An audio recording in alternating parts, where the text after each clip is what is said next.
At 15,000 feet, the air is too thin for breath and too cold for life. On the crumbling slopes of the Volcán del Fuego, a team of geologists was monitoring a seismic swarm that signaled an imminent, catastrophic eruption. When a massive rockslide buried the base camp and severed the primary climbing lines, the team was stranded on a narrow ledge with a pyroclastic cloud charging toward them at 200 miles per hour. This is the story of Obsidian, a jet-black Bombay cat with eyes like burning embers, who knew the mountain's secret veins. The guardian of the Obsidian Ridge. Chapter 1: The Shadow of the Peak. At 15,000 feet, the air is a thin, biting nectar that tastes of ice and sulfur. On the crumbling slopes of the Andean giant known as Volcán del Fuego, the laws of the lowlands no longer apply. This is a vertical desert of jagged basalt and shifting ash, where the wind howls with a predatory hunger and the sun feels close enough to touch. Here, a team of geologists led by Dr. Elena Vance lived on the razor's edge, monitoring the seismic swarm that suggested the mountain was about to wake from a century-long slumber. Among the high-tech sensors and titanium gear lived Obsidian. He was a Bombay cat, a breed known for its sleek, panther-like appearance, but Obsidian was far more than a house cat. His fur was a midnight black that seemed to absorb the harsh mountain light, making him almost invisible against the volcanic glass for which he was named. Born in a remote high-altitude monastery and raised in the field, his pads were toughened into leather by years of treading on razor-sharp obsidian shards. Obsidian didn't just live on the mountain, he was a part of its ecosystem. While Elena and her team stared at flickering green lines on seismograph screens, the cat felt the reality of the Earth. He could feel the low-frequency hum of magma moving 3 miles beneath the crust, a vibration that made his whiskers twitch long before the sensors registered a tremor. He was a biological early warning system, a creature whose internal compass was tuned to the tectonic shifts of the Andes. To the scientists, Obsidian was a stoic companion who didn't mind the thin air or the freezing nights. He spent his days perched on the highest rock outcroppings, his golden eyes scanning the horizon with an ancient, knowing intensity. He understood the breath of the volcano, the way the ground slightly swelled before a gas release and the way the birds vanished hours before a quake. He was the only member of the expedition who didn't feel like an intruder on the mountain slopes. As the seismic activity intensified, Obsidian's behavior shifted. He stopped chasing the high-altitude lizards and began to haunt the edges of the camp, his tail twitching with a rhythmic, nervous energy. He watched the summit with a fixed gaze, his ears pinned back against the sulphurous wind. Elena noticed the change, but the data was inconclusive. The humans were waiting for the machines to tell them to run, but the cat was already feeling the mountain prepare to scream. Chapter 2: The Earth Shatters. The eruption began not with a fountain of lava, but with a terrifying, structural failure. A massive interior chamber of the volcano collapsed, sending a shockwave through the ridge that felt like a localized earthquake.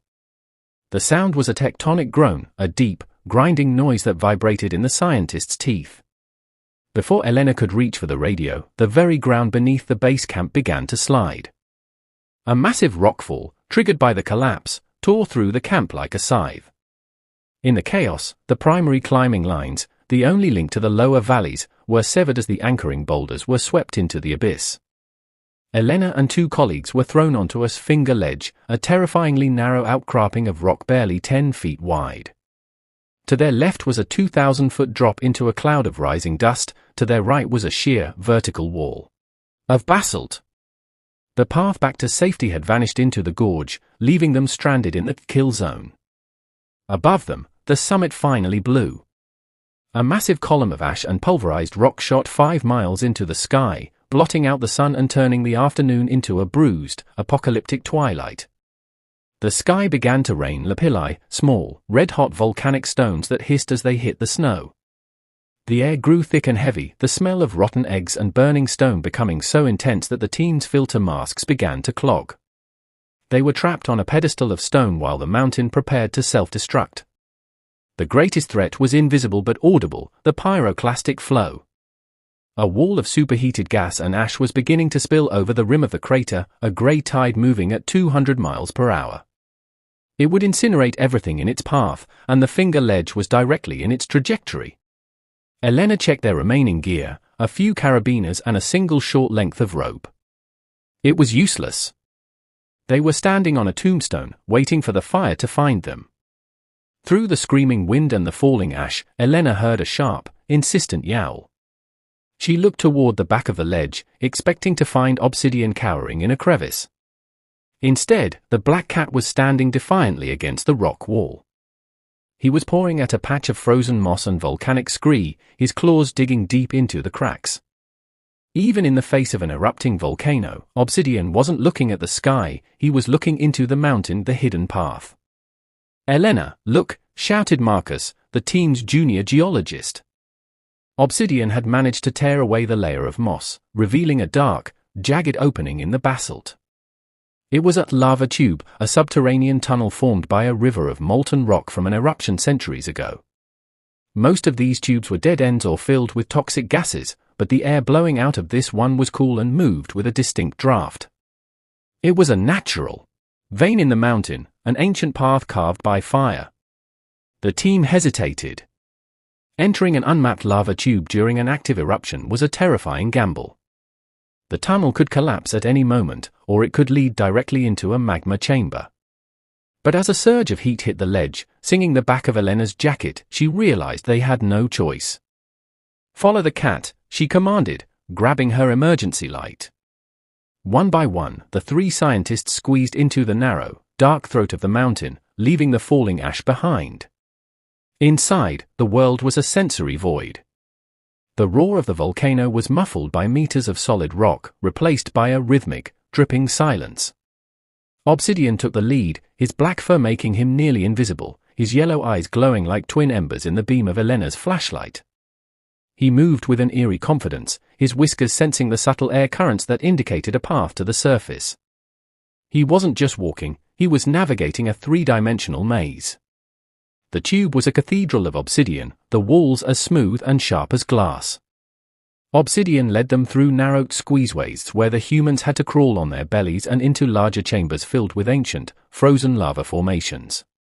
Every time the mountain shook with a fresh explosion, the cat would pause, his tail held low, waiting for the tremors to subside before choosing a direction. He seemed to know which tunnels were structurally sound and which were ready to crumble. They reached a junction where the tube split into three different directions. Marcus pointed his light toward the largest, most stable-looking path. But Obsidian hissed, his back arching as he stared into the wide tunnel. He turned instead toward the narrowest, steepest crack, a path that looked almost impossible to climb. Elena trusted the animal's intuition over her own geological training. "We go where he goes," she whispered, following the black shadow into the heart of the ridge. Into the mountain's throat. As they climbed higher into the narrow fissure, Elena realized why Obsidian had avoided the main tunnel. A low, rhythmic thumping began to vibrate through the floor, and the temperature rose sharply. The wide tunnel Marcus had preferred was being backfilled by a new tongue of lava from the summit. Had they taken it, they would have been cooked alive in minutes. Obsidian had sensed the heat signature of the approaching magma long before it reached them. The climb was grueling. The team had to use their fingers to find purchase in the slick obsidian cracks, their breath coming in ragged gasps in the oxygen-depleted air of the tunnel. Obsidian moved with a liquid grace, leaping across bottomless pits where the floor of the tube had dropped away. He would wait at the edge of each jump, his golden eyes watching the humans with an impatient, haunting intelligence. He was a shepherd leading his flock through the bowels of a demon. They encountered a gas pocket, a section of the tube filled with invisible, odorless carbon dioxide. Elena felt her head swim and her knees buckle, but Obsidian began to run, his belly low to the ground where the air was still breathable. He barked, a sharp, unusual sound for a cat, forcing the dazed scientists to keep moving. They stumbled after him, their lungs burning, until they reached a section where the draft returned, clearing their heads and saving them from a silent death. The mountain groaned again, a sound like 1,000 freight trains passing overhead. A section of the ceiling collapsed behind them, sealing the path they had just taken. There was no turning back now. They were deep inside the obsidian ridge, moving through a labyrinth that hadn't seen the light of day in 500 years. The only constant was the black cat ahead of them, his movements never faltering, his internal map as precise as a GPS. Elena looked at her watch. They had been underground for 3 hours. The heat was becoming unbearable, the walls of the tube now warm to the touch. They were in a race against the mountain's internal plumbing. Obsidian stopped at a vertical chimney, a narrow shaft where the lava had once surged upward. He looked up, his ears twitching. Far above, Elena could see a single, tiny pinprick of grey light. It was the surface, but it was 50 feet straight up. Chapter 5: The Race Against the Fire. "We have to climb," Elena panted, her hands raw and bleeding. They used their remaining rope to create a makeshift harness, chimney-stepping their way up the narrow shaft. Obsidian climbed alongside them, his claws finding purchase in microscopic pores in the rock. He moved with the speed of a squirrel, reaching the top of the shaft in seconds and looking back down at the struggling humans. The floor of the tunnel below was now glowing a dull, ominous red as the lava drew closer. As they neared the top, the shaft narrowed even further. Marcus, the largest of the three, became wedged between the rocks. Panic flared in the small space as the sound of the approaching lava grew louder, a wet, bubbling hiss. Obsidian didn't just watch, he reached down from the lip of the hole, batting at Marcus's shoulder and meowing with a frantic intensity. It was the distraction Marcus needed to stop tensing his muscles, allowing Elena to haul him upward through the constriction. They scrambled out of the chimney and into a secondary lava tube that sloped sharply downward. The light was stronger here, filtering through cracks in the exterior cliff face. Obsidian accelerated into a full sprint, his black body a blur against the grey stone. He led them through a final series of chambers where the air was sweet and cold, a sign that they were nearing the lower slopes of the volcano, far below the pyroclastic clouds. Suddenly, Obsidian stopped. A massive boulder, dislodged by the eruption, had rolled over the exit of the tube, sealing them in. To their left, they could see the outside world through a narrow slit, but the gap was only a few inches wide. Behind them, the heat was returning as the lava flow found its way into the secondary tube. They were trapped at the very threshold of freedom.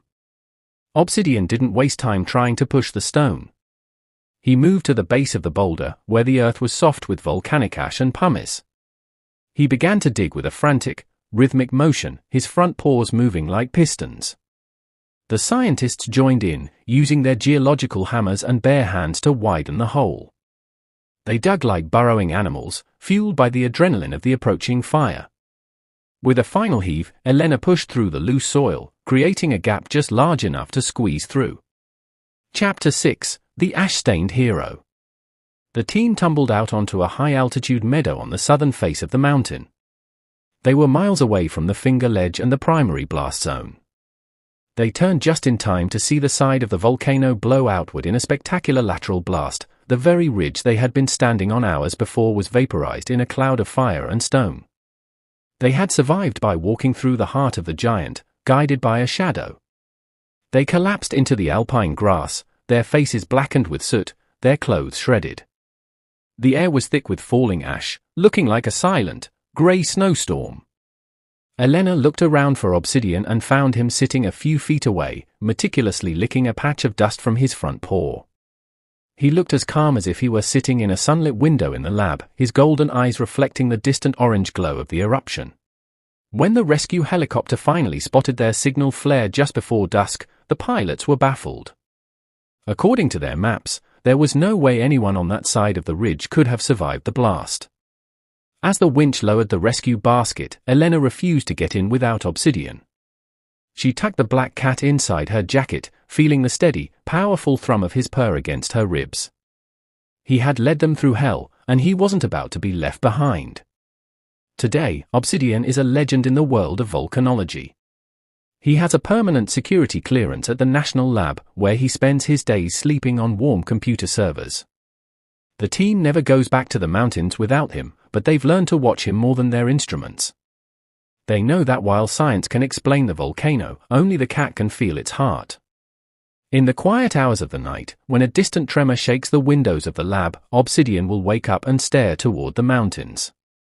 His golden eyes seem to see through the walls and across the miles to the jagged peaks of the Andes. He is the guardian of the ridge, a survivor of the fire, and a reminder that in the face of nature's greatest fury, the smallest shadow can show the way home. Obsidian was a shadow in a world of fire, but he was the only one who could see the way home. He showed us that when the earth shakes and the sky falls, instinct is a more powerful tool than any machine. If Obsidian's daring escape from the volcano's throat left you breathless, hit that like button and subscribe to pause that saved lives. We tell the stories of the world's most extraordinary animal survivors every single week. Comment fire below if you believe cats have a sixth sense for danger.